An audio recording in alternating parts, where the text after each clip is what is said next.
Happy New Year, everyone. I hope you're ready to create an amazing 2022. New Year and New Year's resolutions. Have you made any? I'm sure some of you have. Today, I'm going to talk about creating New Year's resolutions versus creating intentions for the year. Declaring New Year's resolutions makes you feel good, right? When I used to make New Year's resolutions, I definitely failed to stick to them or had totally forgotten about them even before February had kicked in. When I actually sat down and reviewed what I was doing, I realized that I was creating an illusion for myself to feel good at the start of the year. And that was the real objective behind it all, just to feel good for a minute. Is this sounding familiar? Well, let me tell you, you're not alone. All this got me thinking. So a few years ago, I did some research on this and came across a report by the University of Scranton in the US. I think that's how you pronounce it. If it's not, forgive me, please. The report found that a whopping 92% of people who set New Year's resolutions actually never achieved them. Yes, 92%. That got me thinking, what on earth are the 8% who actually achieved their goals doing differently? And could I learn something from them to achieve what I wanted in my career and my life? So, how do we all become achievers like that minimum 8%? For me, one of the ways to go about this is not to set New Year's resolutions anymore, as they seem like a quick fix to me for the new year and not for the rest of the year. I now set intentions as they help me realize what I want and what's important to me. However, and apparently, this is the bit that 92% of people find easy to do. And the thing that the majority of us fail to do is to put an action plan behind our intentions or goals. Now, there's a better approach, and that's what I'm going to focus on today to help support you in your quest with your New Year's intentions to get a career in media. Step 1. Start by making a list of everything you want to do this year or achieve in relation to your career. And I mean everything, from the tiniest little thing to the most ridiculous and wild. Write it down and make a list. Don't limit yourself. Step 2. This is where you put an action plan behind each intention. It's very well setting intentions, but that's conceptual. And by that, I mean it's an idea, it's a desire, it's in your head, it's a thought, it's not real. You have to create a plan of action to stop being on standby in life. What does that action plan look like? Well, alongside everything you've listed, put an action, a very specific action that you can take on a daily, weekly, and monthly basis to get you one step closer to achieving your intentions. Figure out a way that suits you and one that you can review on a regular basis to see what progress you're making. Some of my friends and colleagues have, are you ready for this? 1-year plans to 20-year plans. Yes, you heard correctly. Scheduled to precise detail around their intentions. And I have to tell you, they are achieving a lot of what they set out to accomplish because there's a solid structure in place. I really admire them, as I've not got to that stage of scheduling my intentions for more than a year and a half. Well, not yet anyway, I'm working on it. So, for example, setting up, designing, and producing content for my YouTube channel was a 1-year plan. Another example is my 18-month plan for my book. I've almost finished writing my first book. I have actions scheduled around my intention of becoming a published author. Of course, I have smaller and more quickly achieved intentions alongside the big ones too, like creating online events, doing presentations at universities about media, and updating my CV and showreel.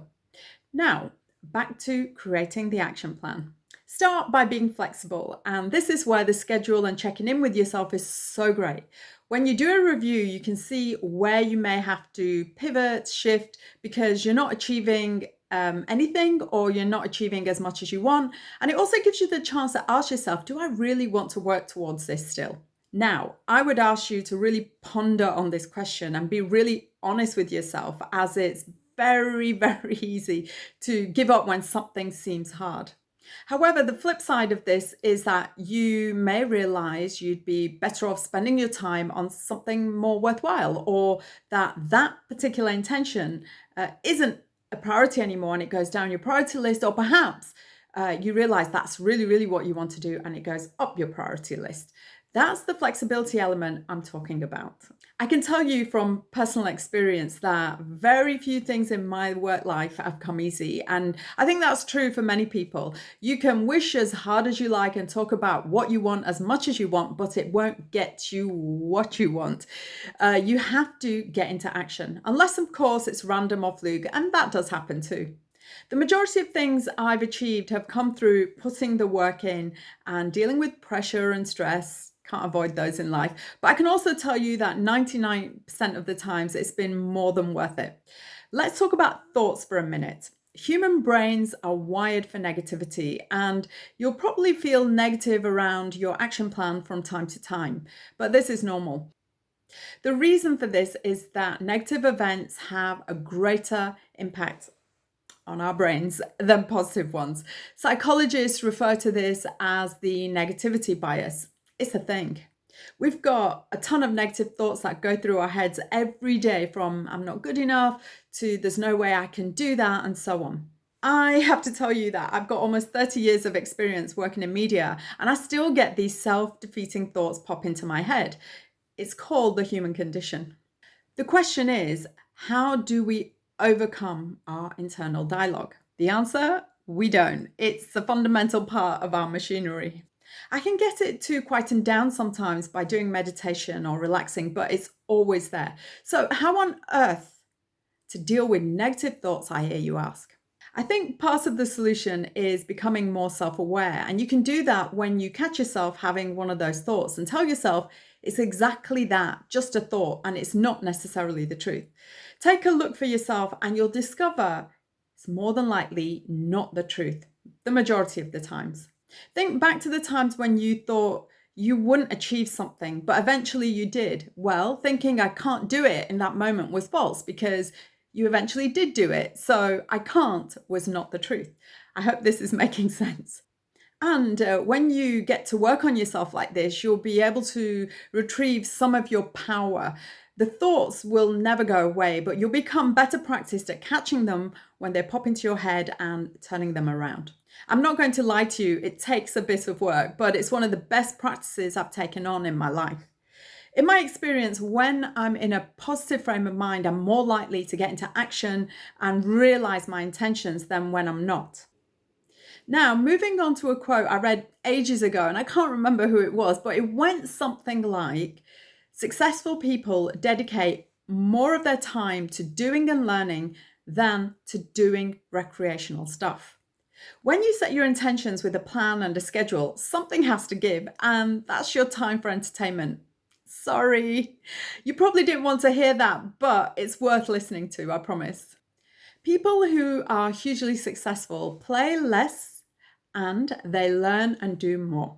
So if you're prone to vegging out on the sofa watching films or flitting around on social media on your phone for hours on end or partying a lot, then I would urge you to give some of that up and watch content to learn about your dream job, or at the very least research the types of media jobs that fit with your skill set, or go look for media jobs, work experience training, and apply for them. These are the actions that are directly aligned with moving you one step closer to achieving your intentions of getting a media job.